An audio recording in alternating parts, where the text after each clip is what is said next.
असर तोर हंसी में जादू है, देखत देखत मोर दिल बेकाबू है। तोर नयन में चंदा के उजिया, तोर संग जीना लागे संसार। तोर बोली में मिश्री के मिठास, तोर मुस्कान बन गे मोर आशा।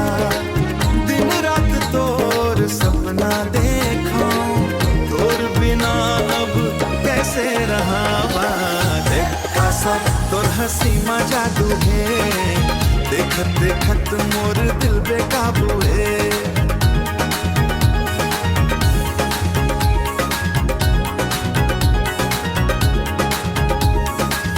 बरसत पानी बहे पुरवैया, और माया मन खोगे मोजिया।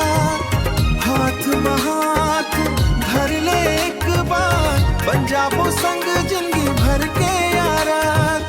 रही वो संग सुख दुख के डगर, तोर संग मोला नहीं लागे डरत। माया के ये कहानी गूंजे हर गांव, एक असर के नाव ले धड़के मोर प्राण।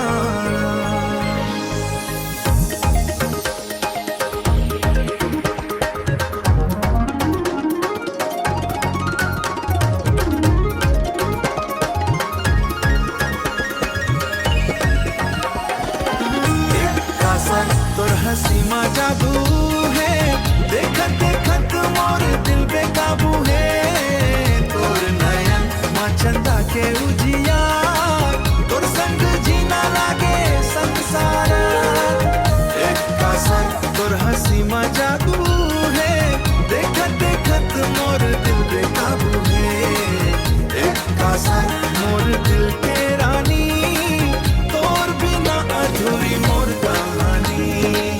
जन्म जन्म तक रही वो संग, गूंजत रहे हमर माया के रंग।